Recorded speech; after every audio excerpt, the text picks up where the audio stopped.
today. We're NCBeerGuys, as you know. We're out in Waynesville, North Carolina this morning at the BearWaters Brewing Company with Greg Kidd, who brews the beer here at BearWaters. And we're going to do an episode of the NCBeerBuzz, and we hope you enjoy it. Let's talk to Greg. Greg's going to start us out by serving us a little something over the counter this morning.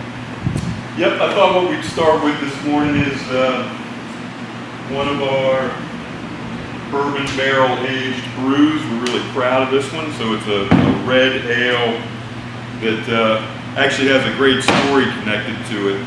Kevin and Jim took a hike. Kevin Sandiford is the owner. That's right. Kevin Sandiford is the owner of the brewery. His brother Jim, he recruited from Florida, and Jim's been working back here, essentially running the tap room for us. Okay. So Kevin and Jim, back spring or so, did a hike up to Shining Rock. And as they were coming back down from Shining Rock, they thought that they would fill up a couple growlers with water from Shining Creek. They came back, they incorporated it into a beer that we called Shining Creek. A nice red ale, kind of a session brew. And we realized that it would probably work really well on bourbon. So I'll let you guys, all right. I'll let you be the judges of that. Right. But here is our version of Shining Creek on bourbon. And as I said, we're pretty proud of this one. See what you think. Nicely balanced, in my opinion. Cheers, gentlemen. Thanks for coming out. Okay, smell the bourbon. Well, it's nice. Oh, it's got nice. Very nice. And Mr. Non-bourbon here. Yeah, he's not a bourbon drinker. I like some of them that balance well. Right. You know, some of them I think are a little bit. Well, why'd you call it beer? Right. Right. I And this understand one's got a that. nice. This one actually has a nice balance to it. Well, you know, it's interesting that you would say that, because I think as a brewery, we really strive for balanced brews. I mean, and I'm not just talking with the bourbon, but with hops and you know, all of the general ingredients in beer. Although I personally am a hophead as much as anybody, Kevin and I absolutely see eye to eye when it comes to developing recipes and you know, our use of different ingredients. So I think you guys will get a sense of that. And is there a theme or a style that people expect coming in the door, or is there pretty good variety across the board? Well, you know, I mean, essentially we are an ale brewer, right? And we, generally speaking, are making traditional English style ales. We venture into some Belgian styles from time to time. We've got all kinds of crazy ideas cooking up here that we are looking forward to getting to as time goes on. But yeah, generally good old standard styles of English ales. Yep. And we're here in the tap room today, and it's open. When's it open? When do people come in? Right. So we're open Monday, Tuesday, Thursday, Friday, and Saturday. Okay, so closed on Mondays and Sundays. Mondays, Tuesdays, Thursdays, and Fridays, the doors open at 4. And generally we're open till 10-ish. If the party's happening, we're not going to kick people out, but you know, 10 o'clock, oftentimes things have quieted down. And then Saturdays, the exception, we open at 1 o'clock in the afternoon, and we're then open till whenever. Till whenever. That's right. Yeah. The Sunday morning rolls around anyway. So how'd you get into brewing? I mean, the start. Like my very earliest history of brewing, or how did I get started with brewing here? Both.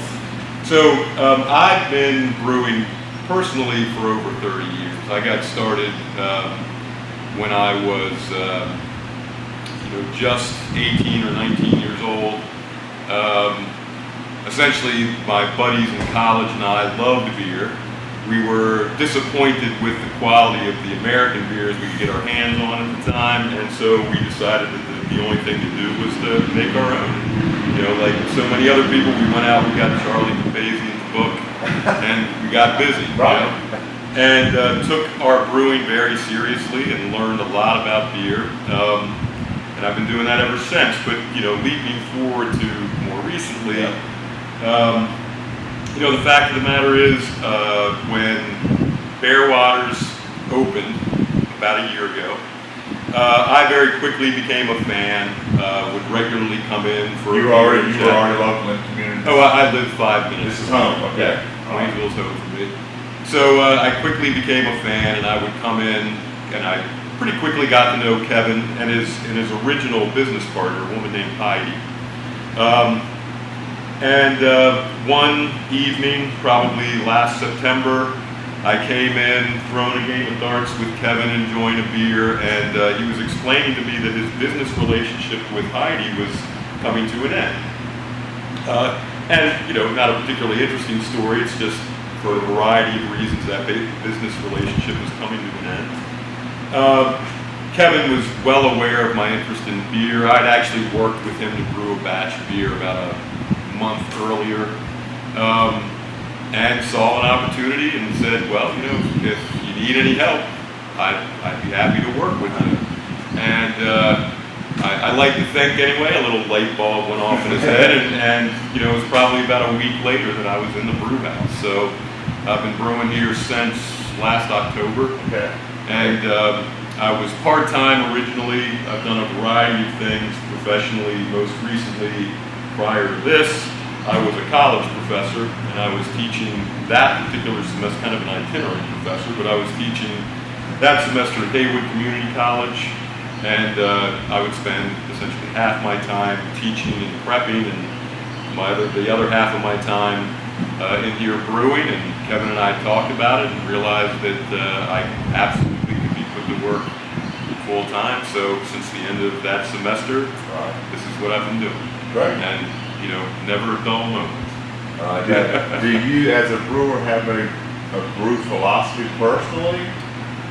Well, I think that my brew philosophy has a lot to do with what we were talking about just a little while ago, which is balance. Okay.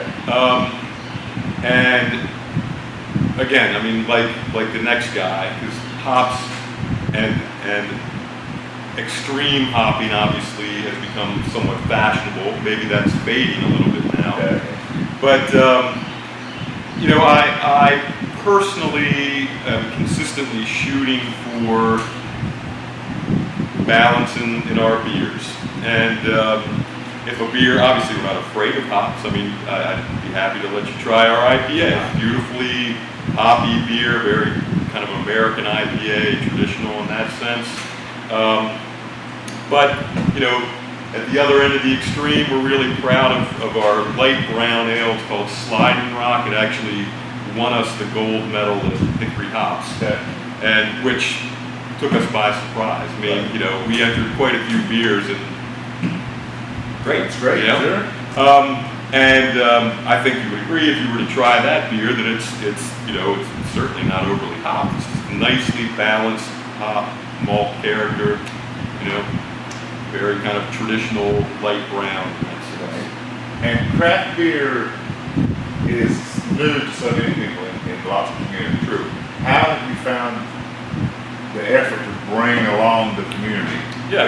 Educate them, or however you call that process, where you move people from drinking the commercial national brands to the more unique craft? Well, I completely understand that question. So one of our approaches to that is that we make a wide spectrum of beers.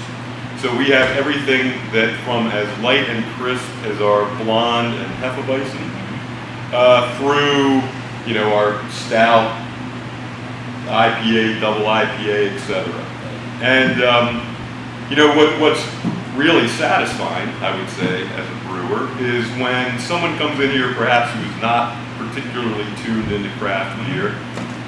They're clearly curious, or they wouldn't be here, and we can provide them, let's say, one of our blondes, and that's a nice way to introduce them to this idea that beer doesn't have to be so low in body, so kind of characterless. But yet, it's not so far down the continuum from what they're used to drinking. Exactly. Just to kind of scare them. Right. Yeah. And then we can work them up, and maybe in a week they're slamming down IPAs, Right, slamming down. That's good. So it's fun, and it's satisfying. We currently have 24, soon to be 25 recipes on the book. Wow. So, and we consistently have at least 8 of our own beers online at all times, sometimes 9. We generally have one guest tap, which is a hard cider for folks that either don't enjoy beer or can't drink beer because of what's the term I'm looking for? Is it gluten intolerant, stuff like that.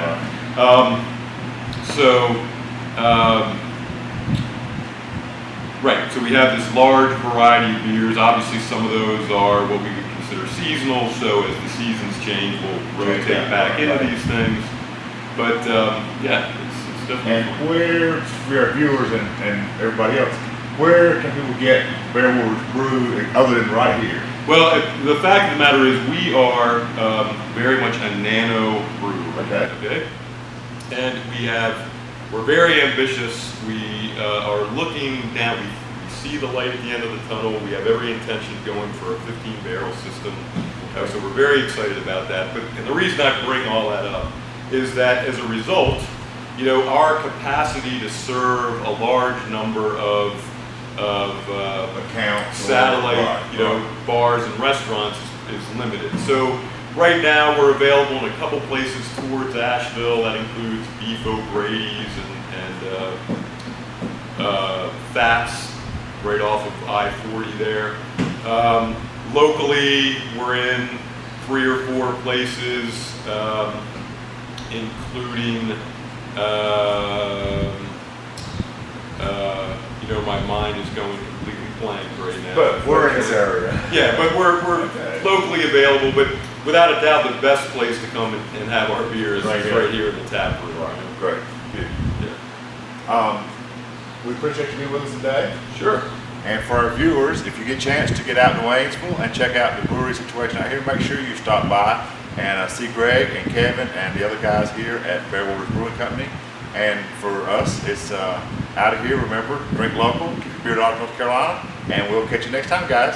And if there's one more thing I could add, Sure. sorry. Yeah. So we are, as you pointed out when you arrived here, maybe a little hard to find. Okay. Right. So what I would encourage people to do is, if they want to come and visit us here in Waynesville, as soon as they get off the 4-lane, namely 74, as soon as they get off the 4-lane on the Russ Avenue, heading towards downtown Waynesville, they'll see a restaurant called the Sagebrush on the right-hand side.